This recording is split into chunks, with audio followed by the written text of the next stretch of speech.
Alright, Shalom, Shalom. First and foremost, I want to say Kalayim La'ihala Bashim Yahushua Bashim Harakakudash. And double honors to the elders and apostles of Great Millstone GMS. I do roll and teach well. Got a little extra time today, so I'm going to get this video out real early, real quick. So today we're going to be talking about Daniel 11. I think I said double honors to the elders and apostles of GMS already, but I'll just say it again. I only roll with GMS. I don't roll with any other camp. If you are out there and you don't roll with GMS, I don't roll with you. All right, what is that? Amos 3 and 3. I ain't rolling with you. How can two walk together lest they be agreed? I want nothing to do with you guys. All right, so we're just gonna talk about Daniel 11, and I've been kind of clearing it out. Like I got to the 15th chapter. At this point, you kind of get into like the fifth Syrian war, around about fourth and the fifth, and I think after that you get like, I think that this is probably like the sixth, and then after that you get like Antiochus the fourth, Epiphanes, and I'll have to talk about other events and other stuff that he was doing besides oppressing Israel, oppressing Judea. So we're just getting into this. So Daniel 11 and 7, right? Not of a branch of her roots. This is talking about Berenike, Syra, right? Shall one stand in his estate, which shall come with an army, and shall enter into the fortress of the king of the north, and shall deal against the bishop of Ale, right? So branch of her roots is Berenice Syra, her brother, that's the branch of her roots. What the fuck? Okay, come on, man. I don't care. I don't know why they added that, but I don't care about safe browsing, but right. As I said, Berenice Syra. I tried to look up the word Syra. This isn't Berenice the second. I think that was Ptolemy the third's wife, but this is Berenice Syra. I think the word Syra means Syrian, if I'm correct. I've seen other things where it just means female in Greek, but they say that Syra is just a feminine way of saying Syrian in in Greek, which I think they were still speaking ancient Greek. Koine. I don't know how to say Koine. That was the one, that type of Greek that was kind of around later on. That's what the New Testament was written in, right? So, we shall come stamp in this estate, right? Ptolemy the Euergetes shall come with an army, shall enter into the fortress of the king of the north, and shall deal against them, and shall prevail. So, Ptolemy the Euergetes, he started to, beat back, he started to beat back Seleucus the second, Callinicus Pogon. You're going to get Antiochus the third later on, but this is the one. And Callinicus Pogon means beautifully triumphant. Beat him back in Babylon, Syria, and Anatolia. I think they conquered that kind of like earlier on. I think in the second Syrian war, he may have attacked. He got that, if I'm correct. But I think that was Antiochus the second Theos. He grabbed that in the second Syrian war, if I'm correct. Ptolemy the third prevailed, right? He took those lands. I said Babylon, Syria, Anatolia, but he was fighting his brother Seleucus the second. Callinicus was fighting his brother Antiochus Hierax, who pretty much declared himself independent, and he pretty much wasn't able to deal with Ptolemy the third the right way. And then elsewhere, Ptolemy the third lost the Cyclades, which are like little Greek islands, kind of like at the southeast of like Greece, whatever. Like those little islands right there, and he lost that to Antigonus the second Gonatus, the Battle of Andros, which was a ship battle. And then you could kind of look more into that. It's really, really interesting, really cool kind of battle that took place. Antigonus was the leader of Macedonia at that time, right? He took over. Verse 8, and shall carry captives into Egypt, their gods, their princes, and with their precious vessels of silver and of gold, he shall continue more years in the king of the north, right? And pretty much, what they say is that while on his campaign he carried away different gold, silver vessels and different, Egyptian idols that Cambyses actually stole when he took over Egypt. So he pretty much got those things back and brought them back, into Egypt to, calm the people down. Because around this time, the people were kind of, getting uppity and whatever. And it's only going to increase, as you read down. We're not going to get into all of it, but there's multiple rebellions by the Egyptians. Right, and should continue more than the king of the north because he lived 4 years longer than Seleucus II Callinicus Pogon, which I'm just probably calling him Seleucus II Callinicus. So the king of the south shall come into his kingdom. Oh, and this is why he was called Euergetes, or benefactor. Benefactor is like, someone like gives. So the king of the south shall come to his own land, shall return to his own land. Right, so pretty much there's uprising in Egypt, which kept Ptolemy III from achieving total annexation of Seleucid territory, which he could have, but he was unable to do that.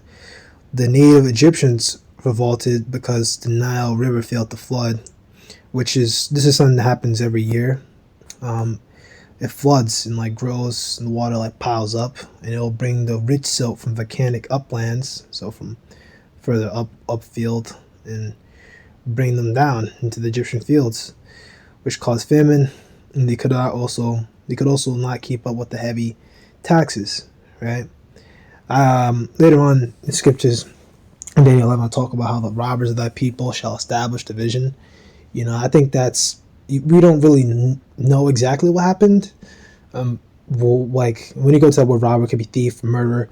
We don't really know what happened. I read a lot of commentaries. They said that there was some sort of rebellion that Israel put out, Judah put out against the Ptolemaic dynasty. But it makes sense that they would, because these Ptolemies, they're known for their taxing that absolute loving shit out of you. So he set the canopus decree deifying himself and his wife Berenice II Euergetes, his cousin, and his daughter, which is also another Berenice. I don't know. I don't know which Berenice this is, though. It's another Berenice. It's not Berenice Syra, because she's dead, but there's no history on the daughter. Alright, so canopus. Cannabis. Sounds a lot like cannabis, so maybe I'll look that up as well. So canopus mythology. In Greek mythology, Canopus was the pilot of the ship of King Menelaus of Sparta during the Trojan War. The Spartans were niggas. They're just Greek niggas. They were our people, and they were following the Greek shit and all absorbed in that nonsense. Right? That they're mentioned in Maccabees. Basically made like a deal with them and whatever. And that was because we were desperate. And reached out to them and whatever. They passed letters on to each other, but they were all into the Greek stuff. Canopus is described as a handsome young man who was loved by the Egyptian prophetess Dionoe, I don't know, but never reciprocated feelings. According to legend, while visiting the Egyptian coast, Canopus was bitten by a serpent and died. His master Menelaus erected a monument to him at one of the mouths of the river Nile, around which the town of Canopus later developed. So this is like a legendary figure, right? And then of course Esau has to always, co-opt the Greek stuff and take it for himself, because you got to go back to the Alexander line. That the first one was Alexander the First Hellene, and the Macedonians. They call them like a pseudo-Greek culture because they're not original Greeks. They came in later. And, we don't know what people dwelt in the lands before them, but some way, somehow, the Edomites got into that land, took over, and, dwelt in that land. And they pretty much took a long period of time where they were trying to move and nudge their way into the culture, and crystallize themselves, like the So you're talking about they might be Psalm 28. His words were smoother than butter, but war was in his heart. So that's what Esau does. All right, so this is Wikipedia.org. I looked up the word cannabis, and there's a lot of answers. Apparently, it actually goes back to Hebrew. I'm gonna, butcher the pronunciation, but it seems like it goes into like Quanabasa or Quanabas or something. Something along those lines. I was just kind of skimming it, but you could go look into it, or maybe I'll make a video about it. But that's apparently what they say, but that kind of plays into what we know as facts. All the words and all these other languages come from Hebrew. Everyone originally spoke Hebrew, same Hebrew that we're speaking. But the division of languages, was it like is it Genesis 10 or 11, somewhere around there? And then you get the division of languages, and that's why you got all these different languages and all these different sub-dialects and shit. So, the decree of canopus is a trilingual inscription in 3 scripts, which dates from the Ptolemaic period of ancient Egypt. And this was after he put down the rebellion, right? So, if it's from the Ptolemaic period of ancient Egypt, it was written in 3 writing systems: Egyptian hieroglyphs, Demotic. I don't know what the hell Demotic is. Oh, it's ancient. So northern forms of hieratic used in the Nile Delta. Where is the Nile Delta? Oh, okay. So it's I think the delta is like supposed to be like a widened river channel. Yeah, shaped like a triangle. Yeah, you see it's kind of like a triangle, and it kind of goes down. It's created by the disposition of sediment that's carried by a river, enters slow moving or stagnant water. This occurs at the river mouth, where enters the ocean, sea, estuary, lake, reservoir, more rarely another river that cannot carry away the supply sediment. It's named because the triangle shape resembles the uppercase Greek letter delta, right? And then, all right, we don't really need to go talk about the rest. It's geology stuff. I know what it means, but I'm not going to go into all that. You don't need to. It's not necessary for you to know all that. So it's using the Nile Delta, so that kind of like region, which I think would be lower Egypt, because they were different. Like the lower part, like the upper part of Egypt was actually lower, and the lower part of Egypt was actually the upper, because like they face it towards the sun, right? In Koine Greek. So yeah, so maybe they did speak Koine Greek. Never mind. On several ancient Egyptian memorial stones or steles, inscription is a record of a great assembly priest held at Canopus, Egypt, on 7 Epilana, whatever the hell, equals 17 T by year 9 of Ptolemy III, which is Thursday the 7th of March 238 BC, proleptic Julian calendar, not Jewish, nothing to do with us. The decrees honored Pharaoh Ptolemy III Eugetes, Queen Berenice, his wife, and Queen Berenice, Princess Berenice. So, pretty much, subjects, family relief, Egyptian religion, governmental organization, right? It talks about the donations. There you go. Yeah, Egyptian world and the return of divine statues which have been carried off by Cambyses. So you see everything I've been talking about, keeping the peace.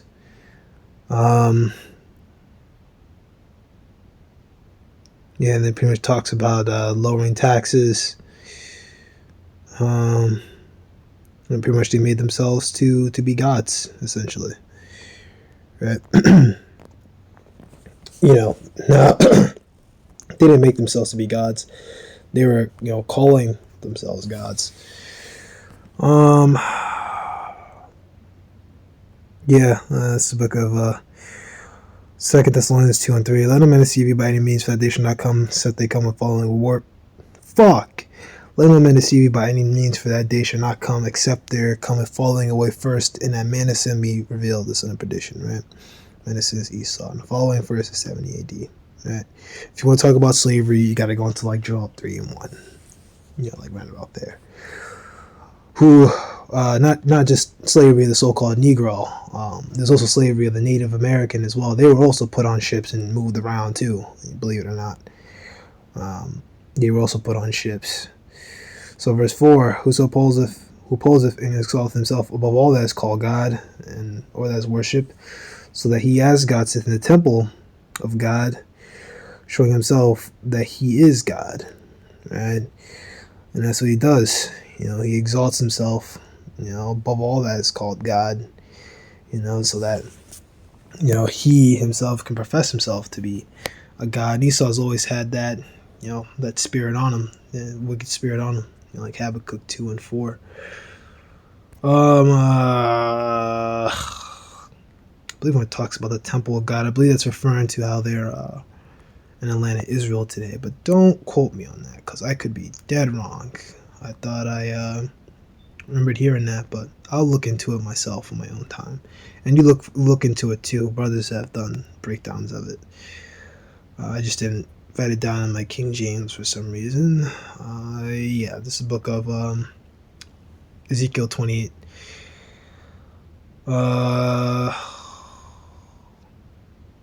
Yeah, we could just start at 6, because the rest you read earlier on. Man, no, never mind. We'll start ahead. Ezekiel 20 and 1. The word of the Lord came again unto me, saying, Son of man, say unto the prince of Tyrus, Bonny Tyrus is America, Babylon the Great. To say the Lord God, because thine heart is lifted up, and now I said, I am a God, I sit in the seat of God, in the midst of the seas, yet thou art a man, right? Oh, maybe that's what it means, sit in the seat of God. It just means that they think themselves as the Most High. Not talking about the land of Israel. There's another one that talks about that you can use. Though in the land of uprightness they will not learn righteousness. That one that goes like that. That one could be used. We know about like Ezekiel 36 and like 5. That's like classics. I think it's Ezekiel 36 and 5. It talks about how Idumea would take over the land for a period of time.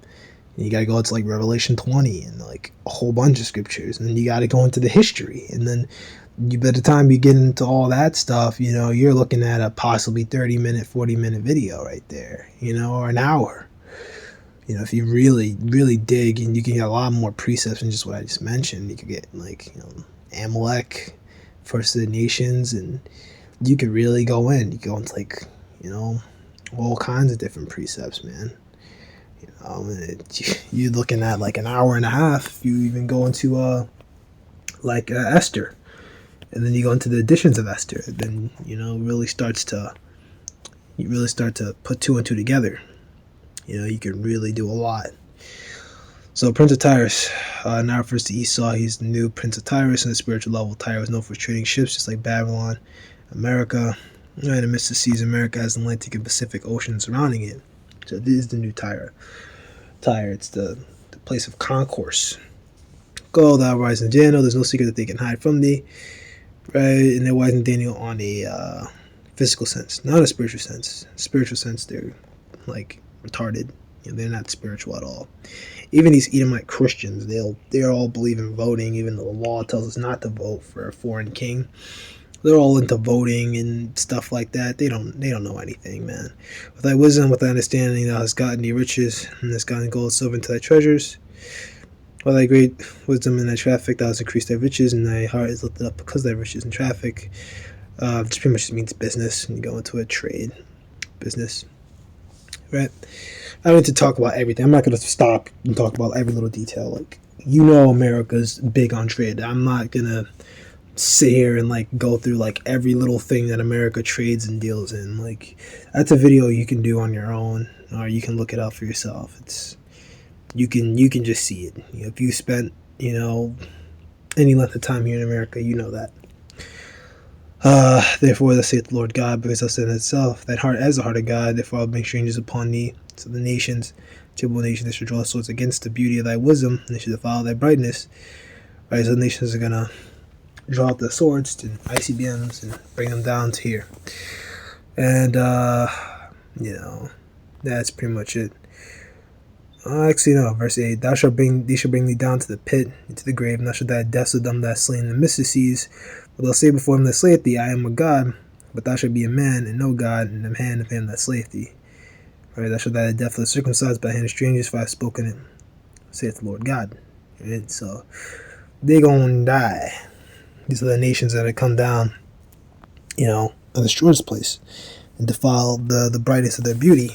This land is not going to be beautiful. It's going to be an irradiated hellscape, and no one's going to dwell here. And everyone here, if you're on this side of America and you live here in the United States of America, when shit pops off, you're dead. You're not making it out. This is going to have so many missiles. Was it like 100 million missiles, warheads, not missiles, warheads, nuclear warheads coming down upon this place? Was it like 100,000? Read about that in Revelation. They're all gonna come down this place, man. You're just gonna die. If you're not the elect here and you're here in the United States of America, you're just gonna die here. This will be your tomb. But people will survive, though. In other places, there won't be as much missiles hitting them. They will survive, and we'll just come back and put them in slavery later. So it doesn't really matter. So that's pretty much it. I want to talk about that, the canopus decree, and how that kind of ties into the scriptures and all that. And Lowell and you're edified and shalom. You can look into a lot more than what I just mentioned. You could read more into the Wikipedia. I just kind of skimmed it. You can do more. That's pretty much it. Shalom.